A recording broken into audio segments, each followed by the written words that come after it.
Yes. So right now, naka-base pa rin ako sa London, but I'm in Dubai at the moment. I'm attending the Binance blockchain event. So Binance Filipino flew me in and with other artists. So we're here for a few days to attend several events. So yeah. Wait, bago natin puntahan ang iyong bonggang-bonggang proyekto, no, na directed, Yes. written, and starred by you. Teka lang, Thank you. Binance. So ano to, you're into crypto and I'm NFT? starting. Okay, I'm okay. I'm trying to learn. Oh, Oh, actually, I started dabbling maybe like a few years, like say like 2 years ago. Pero usually, I guess I invest on or I bet on currencies that my friends tell me are good or that my friends tell me seem viable. So parang sumasabay ako sa mga friends ko na matagal nang nag-trade ng crypto. So I want to learn how to do it by myself lang. Yung talaga ma-predict ko na which trends are better and which cryptocurrencies are better. Pero wala pa ako sa stage na yun. so wala ka pang naipundar na bahay dahil sa crypto, mga ganyan? Or Wala ano pa yung naman, wala pa anong naman. investment mo na solid sa crypto? Meron na ba? Um, I'd say there are here and there. Pero yun nga, sumasabay kasi ako sa mga ibang nagte-trade. So, yun.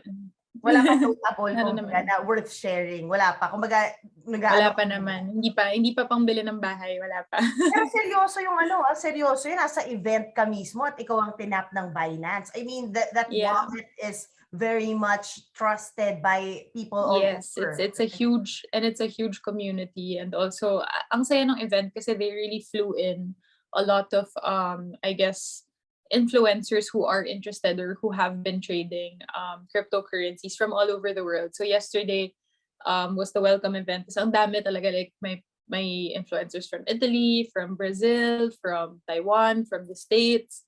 And but it was just so nice to see how I guess digital currency is really evolving kasi as much as we're I guess in denial, I think this is really becoming the future of of currency and of business and investing and everything. So it's nice to I guess get on it and to learn early. So yeah. Besides this, puntahan naman natin yung proyekto mo, di ba? Kailan Thank mo you. ito ginawa? Sinulat? Paano mo ito sinulat? Saan ito, paano to naipanganak? Yes. Actually, paano ba? Inumpisahan ko siyang isulat noong 2018. Nagbakasyon ako. Kami ng friend ko na si Vera. Pumunta kami sa Maldives noong 2018 ng November. Tapos ito yung sunod-sunod na may mga stories about couples and families who sadly passed away in Maldives. And yung parang nagsunod-sunod yun eh. Maraming tragedies sa Maldives. Tapos nabalita din siya sa atin. Nandun kami nung mga time na yun, nung around November. And while we were there, basically, something was happening in a different island to a Filipino couple. And the staff of the resort I was staying at, which was quite far, kinukwento lang nila sa amin yung mga nangyayari. And it was so intense. And it was so heavy na hindi ko siya makalimutan. Like, pag uwi ko ng Pilipinas, nagme-message ako dun sa travel agent na nag-book ng flights namin and everything. I kept asking like, okay lang ba siya, ganyan-ganyan. And I would get updates na parang days and days after, nandun pa rin siya sa Maldives. Like, ayaw niyang umalis. So, I can't tell you the gist of what happened kasi masaspoil ko yung movie eh. But basically, yun nga, when I went home, I was so bothered. Ang una kong kinausap si Direk Dan. Kasi nagtitaping kami ng Sinong May Sala. Like mag-uumpisa kami mag-taping ng Sinong May Sala. So kinato kay Direk Dan yung nangyari. Sabi niya, na-visualize niya na as a movie yung concept. But more important than the tragedy, I guess, we are always scared to discuss or scared to talk about what it's really like to live after something bad happens to you, especially in a country like the Philippines. I think people expect, especially of women, when something happens to you, you have to move on, you have to feel better, you have to get up the next day, go to work. Obviously, it was a global pandemic, and obviously, a lot of people were also suffering, and if not suffering more. But I saw the difference kasi na in other countries, kids were already going back to school.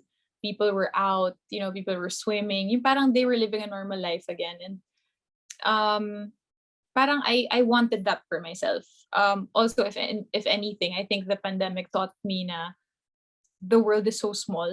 Parang everything is so accessible pala talaga. And yun nga, if you want to do something, if you really want to do something, you can do it from the comfort of your own home. Like now I write my scripts at home, I send it to Viva and they tell me, okay, let's do this, let's do that. We can do pre-prod online. I mean, nung pandemic naman, hindi talaga kami makapag pre-prod ng face-to-face, so lagi lang kaming Zoom. And yet we were able to pull off a movie that I'm actually proud of and that I really love. So I feel like it doesn't matter where I am in the world. If I'm producing the content I want to produce, and if I'm producing it with the people I trust, like Viva Films, then, parang it's easy naman. And boboto ka ba ngayon this election or hindi? Actually, hindi ako bumoboto kasi I'm a Jehovah's Witness. So, hindi kami we're very neutral. Oh, wait, so Jehovah, meron ka bang pagka ganun, pag Jehovah's, meron ka bang parang mga censorship sa mga eksena? Paano pala Oo, lalo na dati. Lalo na nung nag-uumpisa ako nung bata pa ako. Kasi I really grew up in this Nung pinanganak ako, yung mommy ko Jehovah's Witness na. Oo. So, as in naka-diapers ako dinadala ako sa Kingdom Hall. And then I eventually got baptized when I was 15 years old. Nagpa-preach ako dati every day. So this was my pre-artista life. As in, kumakatok kami from house to house, like to give brochures. And kumatok ka from house yes. to house. Okay, o tapos? Oo, na-experience ko lahat yun.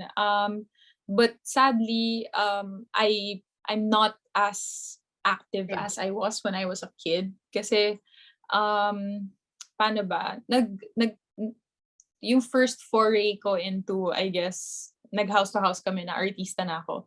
Parang na-feel bad ako kasi I feel like imbis na mag-focus kami dun sa word that you're trying to share and the knowledge you're trying to share, nagpapapicture yung mga bahay kung saan nagpapapicture yung mga tao kung saan kami kumakatok. So,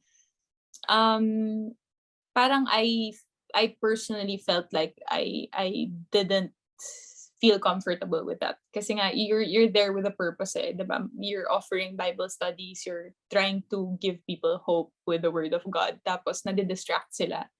So, I took myself out of that situation. So, I'm not as active as I used to be, but I'm still very much present and I still really believe in the word of God. If anything, yun lang halos nagsisave sa atin, lalo na ngayong ang sasama ng panahon, diba? Dahil ang dami natin pinagdadaanan sa mundo. So, kailangan talaga natin ng faith. But, what do you call this? Nung una, nung mga, kasi nag-umpisa ako mag-artista, 16 years old ako. So, binabasa pa ng mommy ko yung mga scripts ko.